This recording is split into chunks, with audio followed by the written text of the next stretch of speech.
भगवान के बाद इस दुनिया में सबसे शक्तिशाली माँ होती है। মা শব্দটি ভালোবাসা, ত্যাগ আর প্রতিশোধের সবচেয়ে শক্তিশালী একটি নাম।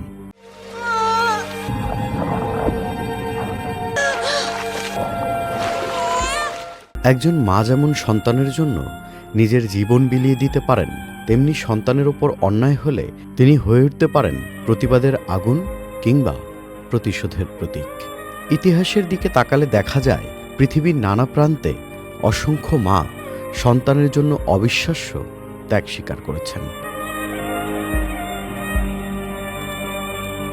1981 সালে জার্মানির একজন মা মারিয়ান বাখমায়ার তার 7 বছরের মেয়ের হত্যাকারীকে আদালতের ভেতর গুলি করে বিশ্বকে নাড়িয়ে দিয়েছিলেন। আর্জেন্টিনায় mothers of Plaza de Mayo হারিয়ে যাওয়া সন্তানদের খুঁজে পেতে সামরিক শাসনের বিরুদ্ধে বছরের পর বছর আন্দোলন চালিয়ে গেছেন। লাতিন আমেরিকার বিভিন্ন দেশে গ্যাং সহিংসতায় সন্তান হারানো অনেক মা নিজেরাই তদন্ত শুরু করেছেন। মেক্সিকোতে মাদ্রেস বুস্কাদোরাস নামে পরিচিত মায়েদের দল নিখোঁজ সন্তানদের খুঁজতে মরুভূমি পর্যন্ত ঘুরেছেন। এটি প্রতিশোধের চেয়ে ন্যায় বিচার ও মাতৃত্বের এক ভয়ঙ্কর সংগ্রাম।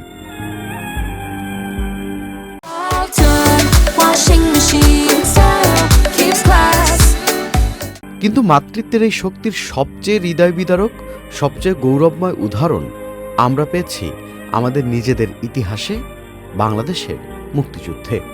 1971 সালে জাহানারা ইমাম তার সন্তান রুমির হাতে স্বাধীনতার জন্য অস্ত্র তুলে দিয়েছিলেন।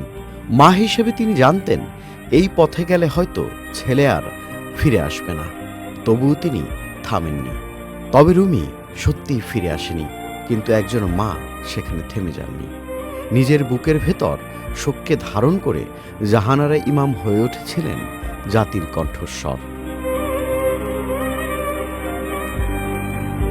এমনকি আমাদের মুক্তিযুদ্ধের চলচ্চিত্রেও একজন মায়ের আত্মত্যাগ অমর হয়ে আছে হাগুন্নতি গ্রেনেড সিনেমায়, যেখানে একজন মা মুক্তিযোদ্ধা সন্তানদের বাঁচাতে নিজের প্রতিবন্ধী সন্তানকে শত্রুর হাতে তুলে দিতে বাধ্য হন।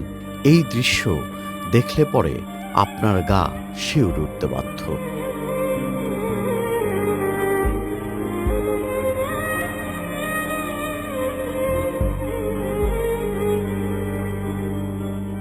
চিরন্তন ইতিহাস কিংবা চলচ্চিত্র আমাদের শিখিয়েছে মা শুধু ভালোবাসার নাম নয়, মা মানে সাহস, মা মানে ত্যাগ, মা মানে প্রতিবাদ।